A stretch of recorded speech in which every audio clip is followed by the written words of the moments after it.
What's happening, Hauppauge High School? It is November 6th, 2020. My name is Chris Cook. I have the honor of serving as high school principal at Hauppauge High School. We are, despite the challenges, having a really good time at Hauppauge High School. I think we're all a little exhausted. This is really tough to continue to push forward in so many ways, but Hauppauge is truly an inspiring space. And as we are finishing up our 44th school day, that we've been able to operate fully in, meaning every one of our students has had the chance to engage in their full curricular program, has had the chance to receive live teaching every single day, and has had the opportunity to do that in person, remotely a few times. And if they choose remotely every day, we've had that option as well. And I couldn't be more proud of the way in which our school is handling things. And that extends to every single person. I don't think I've had a single interaction with somebody who is not honoring their own role and their own position by putting in the work and the effort that they need to make this really difficult endeavor take shape. All right, so where are we? We are on Friday, November 6th. The quarter ends today. Grades will be tabulated and put in throughout next week, but it is frozen for families viewing at home at this point. And the grades will be entered and then become available again next Friday at 3 p.m. And so know that the work that students have done this quarter is really recognized by our teachers, and I think we're excited to share grades next week.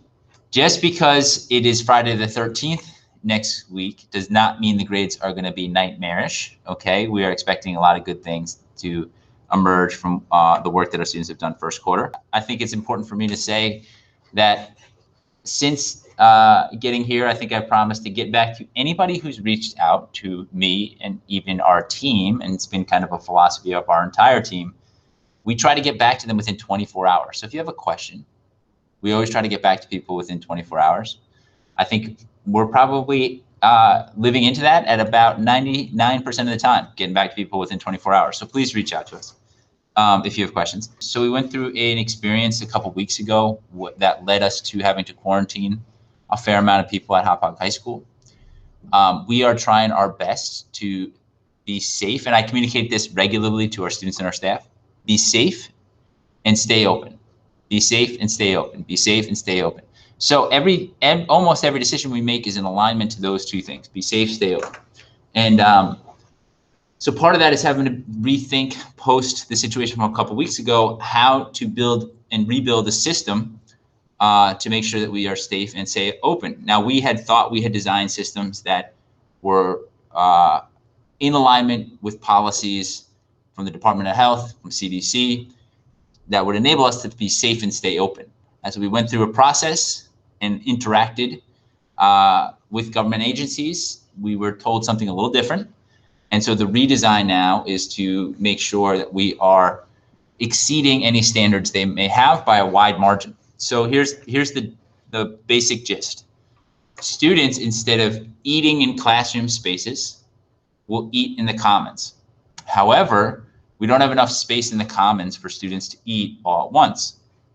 So we have to rotate students through the commons, clean the commons as we're rotating students through there, and allow kids to eat downstairs in the commons at desks that are more than 12 feet spread apart, which significantly exceeds the guidelines that we've been provided. And we think doing that, one, enables our students to do so safely, but also enables us to stay in school should there be reasons for us to conduct a COVID investigation.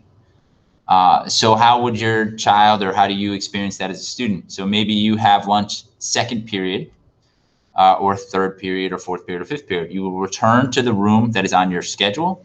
So you need to check Infinite Campus, make sure you look at that, look at the room that's on your schedule, go to that room. Then you'll have an opportunity to go down to the cafeteria, either bring your lunch or buy your lunch and sit in one of the commons, eat. You'll have 15 to 20 minutes to sit and eat. and then you have to report back to the location that you're in for kind of a study hall-like experience. And that's the crux of it. So we were unable to kind of launch that fully this week because we were trying to pull it all together. There's partnership with custodians to make sure that the setups occur. We have to work on people's schedules. We have to change people's schedules. So you can't do that kind of change overnight across 1,000 people and almost 300 staff members. So it takes a little bit of time, but we're ready for Monday. And students, we're just going to ask that you look at your schedule so you know where to report to when you come in on Monday. And we think that this will mean that, one, certainly, I'm not going to say we weren't safe before, but this only increases our safety. And two, I think this will enable us to stay in school and have all people stay in school should we hit a situation where we need to investigate a little bit further. So I hope that explains the situation a little bit. And again, if you have questions, we're here and we're always willing to get back to people within 24 hours. We take that role and responsibility very seriously. I think that's it for me. I'm sure I'll have something to say as we go throughout this, and looking forward to some laughs here as we go. Let's go on to our correspondence. Joe, you were first last week. Turns out you were first 88% of the time, at least. And so we're going to go with you again first. Okay.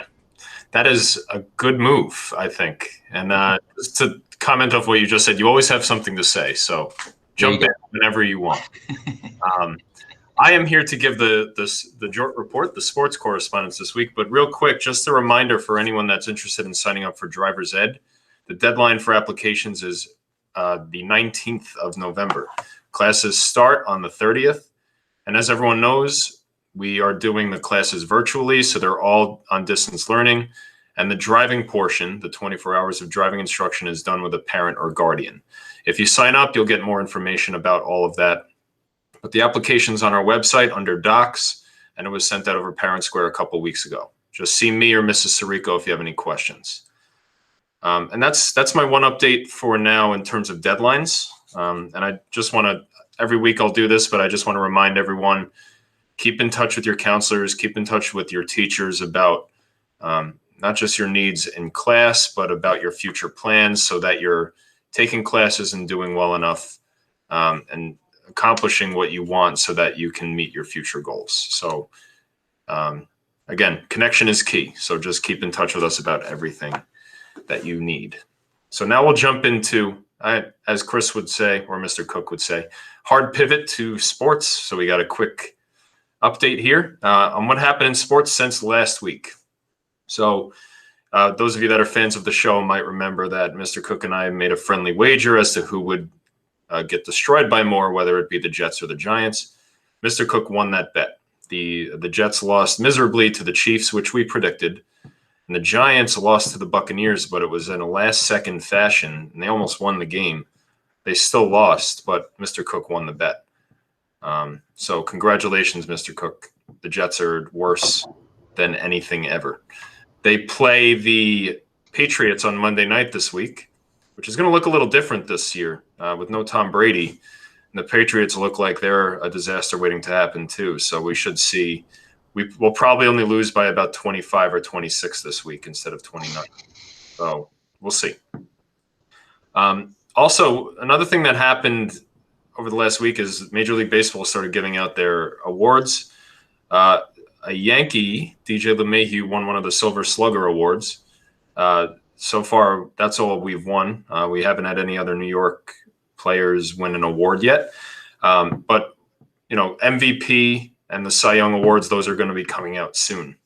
So I do know Jacob deGrom, those of you that are Mets fans, is one of the 3 finalists for the National League Cy Young Award. DJ LeMahieu is a finalist for the American League MVP, so we'll see if they end up getting awarded any of those. And that's really what's happened. We've had a quiet week in sports since last Friday. And if you're looking for anything to watch this weekend, I did mention the Jets play the Patriots on Monday night. The Giants play the Washington football team on Sunday at 1 o'clock. And also, Mr. Cook, I might need your verification of this, but we still don't have a start date of NBA free agency. But it was announced that it looks like basketball is going to start on December 22nd this year, just in time for Christmas.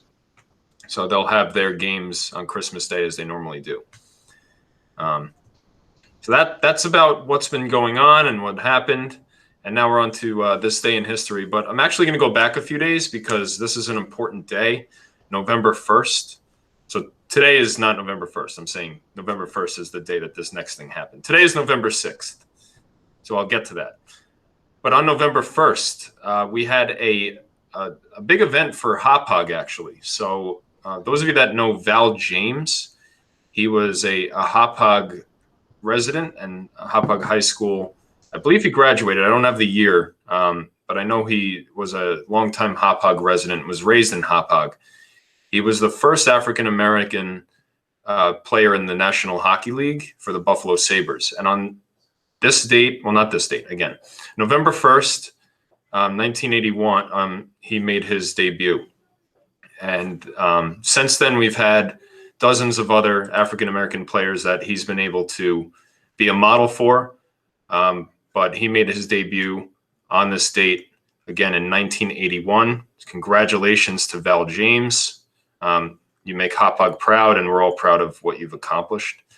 And it's really cool and maybe I'll plop the link to you, Mr. Cook. Maybe we could push it out with the video this week. But he's being honored as a trailblazer by the Sabres and the National Hockey League. So it's a real honor for Val James. So it speaks a lot to what we're able to accomplish here in Hauppauge, and speaks a lot to his character and the impact he had on the game. So once again, Val James, look him up. Good to know. And also on this day in history, Chris, you will be happy to, sorry about my phone right now. Happy birthday to James Naismith. He would have been 159 years old today. He is no longer with us, but you know who James Naismith is, I'm sure. Chris, can you answer that? Who is James Naismith? He is the founder of basketball, or the inventor of basketball, I guess you'd say. Yeah, he's one of the, and this is one of the few sports that has like a clear person who was I guess, call him the inventor. But this would have been his birthday in he was born on this day in 1861. He would have, again, been 159 years old today. So that leads me to my trivia question for the week, which is, for the other three major sports, American football, baseball, and hockey, who is credited, or most often credited, with inventing those sports? No cheating. I don't know, but that's fascinating that the inventor of basketball was born at the beginning of the Civil War. Isn't that interesting? Joy is Googling. That is. I know it's okay. It'll move through the question faster. Abner Doubleday. Can you name the sport? Baseball. Well, actually, it's interesting. That is mostly true. It's more myth. And I'm in the middle, actually, of reading my wife bought me the baseball encyclopedia because I just like the history of the game. And there's the whole big chapter about Abner Doubleday gets the credit. And those of you that have ever been to Cooperstown, Doubleday Field is there. He gets the credit for it. But there's a lot of different stories about that, and it's not really clear. So, but that's correct for baseball. Can you name hockey or football? Walter Camp football. Walter Camp football. You are so good with history that you knew that without looking it up. Walter Camp is credited with American football's transition from the rugby rules to what they are now. Yeah. What college did he go to? There you Walter go. Camp?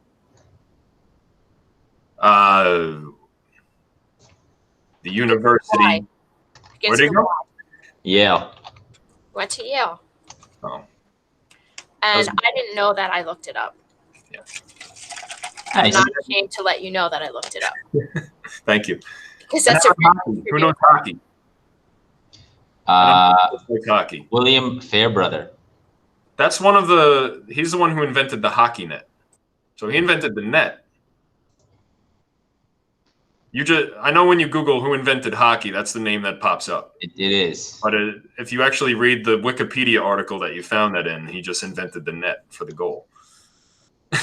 I don't know, man. I don't know. And J.G. Creighton. Well, actually, this one's really convoluted. There's not really a clear answer for this one. Hockey's been going on for thousands of years, but there's a guy named J.G. Creighton was credited for inventing the rules about close to 140, 150 years ago.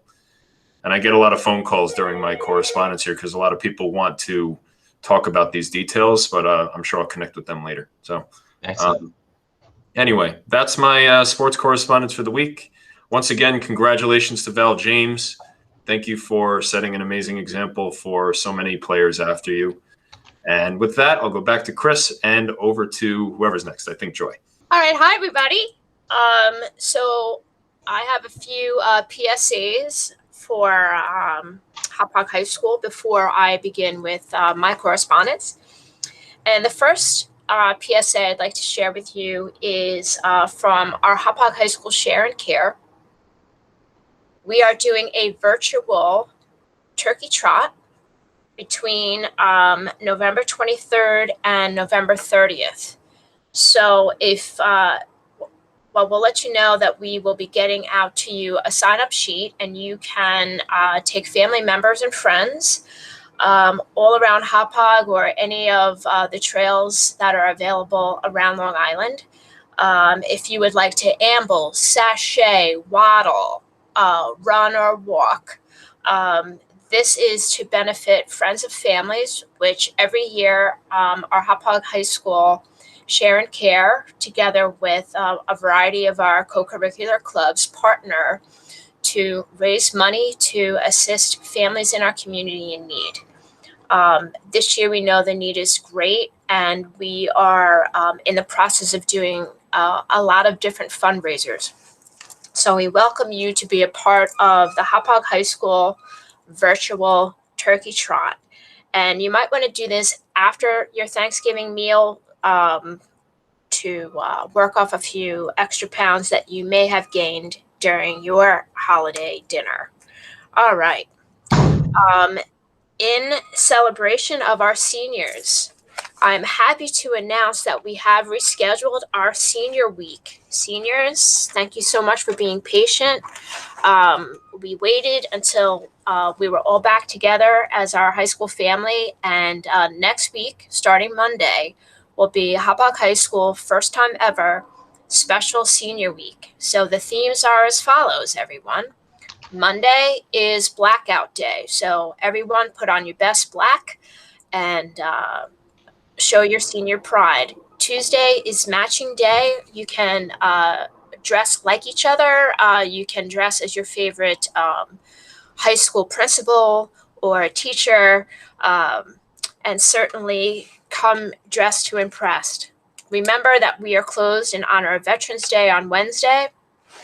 So Thursday at Hauppauge High School is Jersey Day. Wear your team jersey, your favorite jersey. And on Friday is Senior T-shirt Day.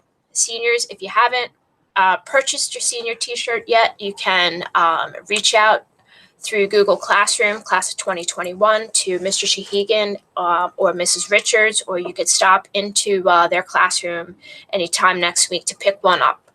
And then for the first time ever, I'm so excited about this, Hauppauge High School will be hosting our first Senior Academy Awards, where our seniors will be celebrated through the class superlatives, like so most likely to succeed and best friend and that kind of thing. So that will be in our high school auditorium, appropriately socially distant from 5 to 7 p.m. Seniors who are attending that event, please make sure that you have purchased a ticket, because you will not be able to enter without a ticket. The tickets are free, but you need to sign up in advance.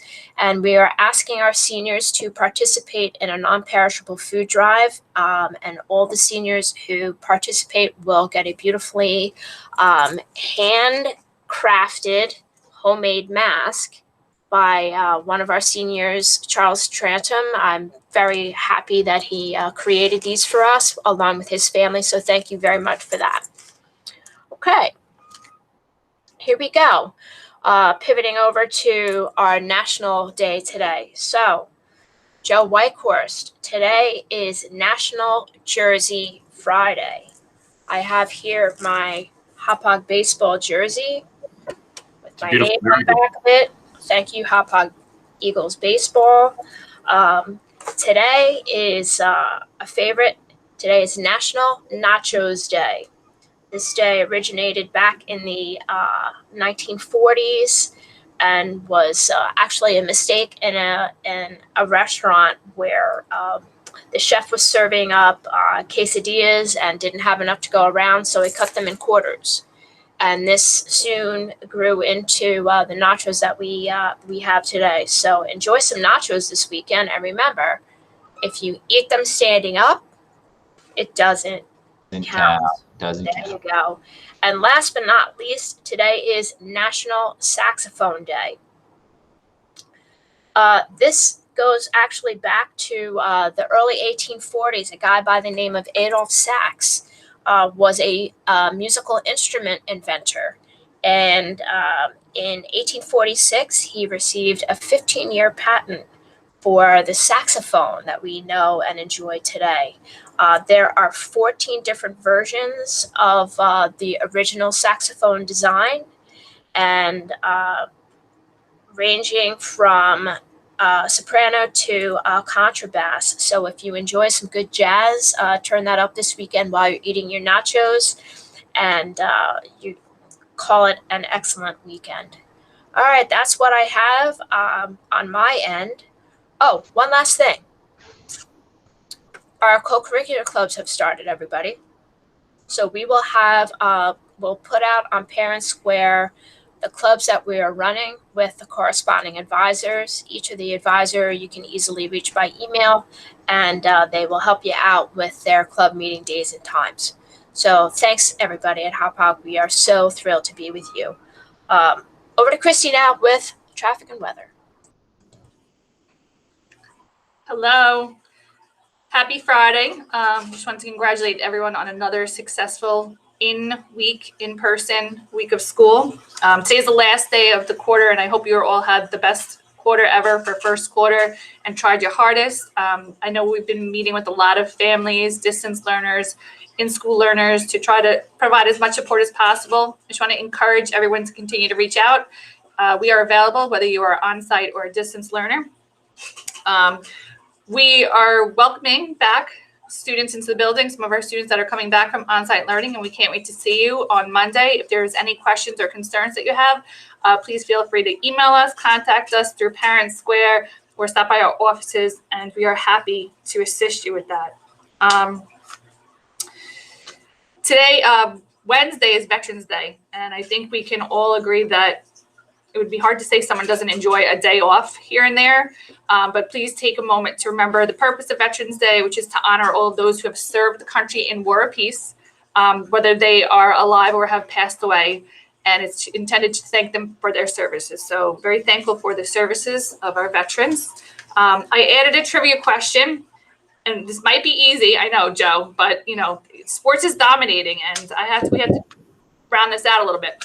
You know I'm good with trivia. Let's go. I know, you know random facts, so I figured you're okay. Plus, we have 2 social studies teachers, so it should be good. What was Veterans Day originally called, and what was it originally intended to be for?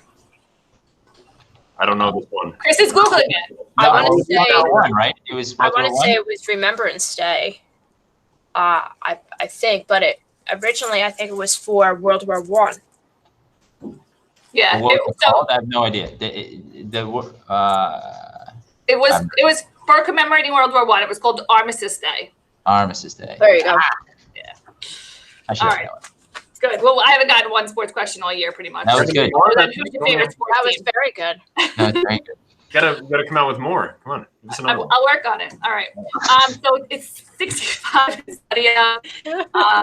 Traffic in the circle is picking up as we near the end of the day. Should it clear out pretty quickly because everyone's excited to get out to the beautiful weather outside. It's going to be 70 and sunny tomorrow and 67 on Sunday. Nice and sunny all weekend. So get out, enjoy the weather while we still have this nice weather to enjoy, and stay socially distances. And that's what I have.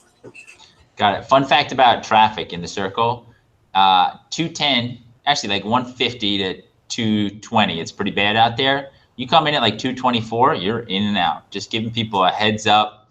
It's incredible. The traffic just goes away at 224-ish. And that's been pretty universal since the beginning of the year.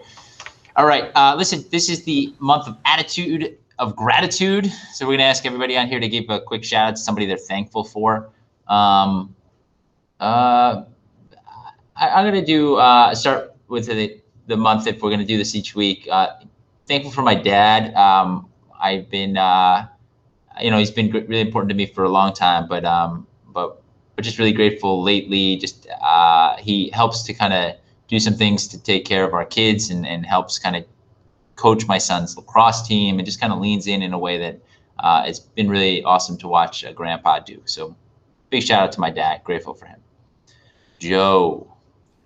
I figured you would include lacrosse somehow in your. I was trying to figure out how not to, but with my dad, it's actually really hard to talk about him without talking about lacrosse. So anyway, Joe.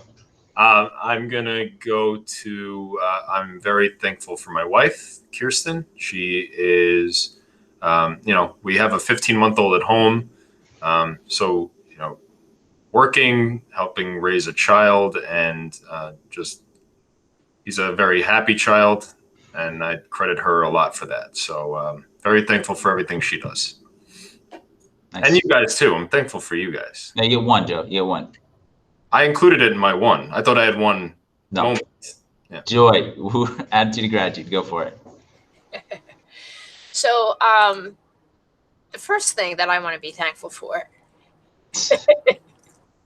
is actually, you might find this funny, but I'm actually thankful for the ability of technology where we can FaceTime with our loved ones who are not near us. So I'm able to FaceTime with Stephen Jr., who is at the Air Force Academy in Colorado Springs. And it just kind of brings that almost 2,000 mile gap a little bit closer. So, I never thought I would say that about the phone, right? But, and I'm also very grateful that my dad is still with us, and he's going to be celebrating his 83rd birthday, and I'll get to see him. So go Dad. And I'm grateful for that. Nice. And Christy. So I'm going to couple with Joy. And the first thing I'm thankful for in this silver lining of COVID is the found family time. We come home. It's been a little stressful at work here and there over the last few months. But come home to work and my 3-year-old grounds me and reminds me that, it's okay to have a picnic, and it's okay to wear a police costume and winter snow boots to school in September because, there are more important things in life. But also, as Joy points out, my son left me to go to Boston for college, and I'm so thankful for technology and the creative ways we've come up with to interact with each other, and looking forward to our first ever Zoom Thanksgiving. So thankful for those kind of technologies. I love with each of the gratitude today. There's like a tinge of and I wish it was a little different too, but overall it's awesome to be. Well, there is less dishes. That's true. That's true. And he maybe is doing dishes on his own, which is great. That's the long term. That's a good thing. All right, guys, listen, another week in the books. Hapag quarter in the books, day 44 in the books. Really impressive. That's amazing. Keep it moving. Peace out, everybody. Be gracious to one another.